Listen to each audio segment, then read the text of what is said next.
pleasure to invite Rabbi Ariel Platt for a Devar Torah, the second day of Pesach.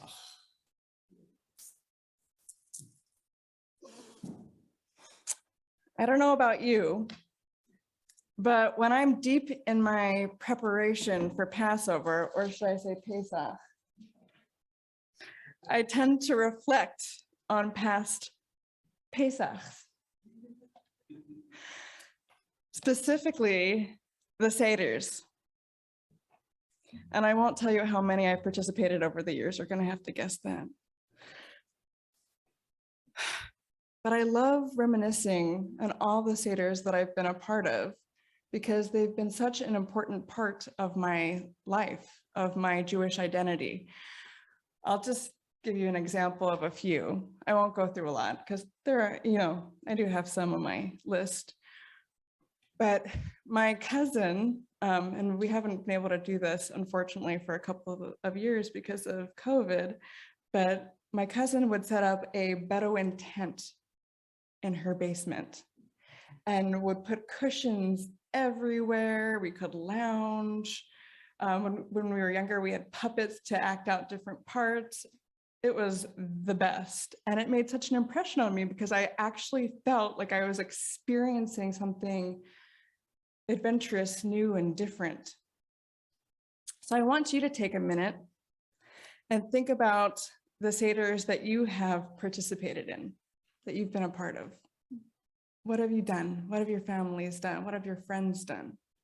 What makes it special to you? And historically, when you're remembering and you're looking around the table or around the tent, who do you see? At many of the Seders I attended, we would also invite people who didn't have a Seder of their own, or non-Jewish friends who wanted to join us. The Seder, I have found, teaches us to welcome others, to welcome the stranger into our homes. In fact, when we begin the Magid section by welcoming everyone who is hungry or in need, we say, "This is the bread of affliction, which our forefathers ate in the land of Egypt. All who are hungry, let them come and eat. All who are needy, let them come and celebrate the Passover with us." Why? Why is this so important? All who are hungry, let them come and eat. All who are needy, let them come and celebrate the Passover with us. Throughout the Torah and the Seder itself, we are often reminded that we were once strangers in the land of Egypt. Exodus 22 says, "You shall not wrong or oppress a stranger, for you are strangers in the land of Egypt. You shall not ill-treat any widow or orphan. If you do mistreat them, I will heed their outcry as soon as they cry out to me." In Leviticus 19, it says, "When strangers reside within your land, you shall not wrong them. The strangers who reside with you shall be to you as your citizens. You shall love each one as yourself, for you were strangers in the land of Egypt. I, Adonai, am your God." Just to name a few places. As Rabbi Shai Held puts it, the Torah could have responded quite differently to the experience of oppression in Egypt. It could have said, "Since you were tyrannized and exploited, and no one did anything to help you, you don't owe anyone anything. How dare anyone ask anything of you?" But it chooses the opposite path. "Since you were exploited and oppressed, you must never be among the exploiters and the degraders. You must remember what it feels like to be a stranger. Empathy must animate and intensify your commitment to the dignity and well-being of the weak and vulnerable. And God holds you accountable to this obligation." We are all vulnerable. And it is through that vulnerability that we should connect, not push away, but connect.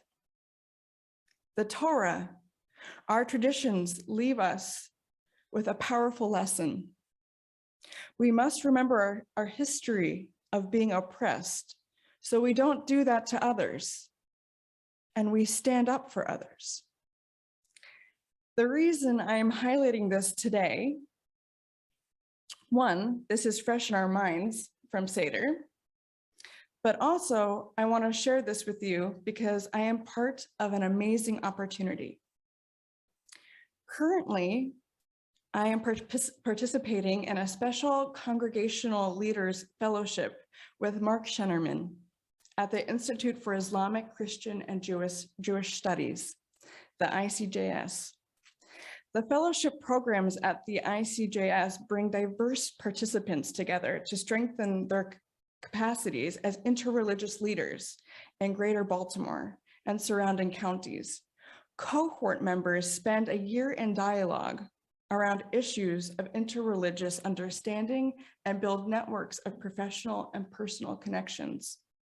The goal of the ICJS Congregational Leaders Fellowship is to build a robust interreligious network of congregations that A, maps onto and reflects the religious and social diversity of Greater Baltimore and surrounding counties, and B, where religious and lay leaders are in relationships and partnerships with other congregations.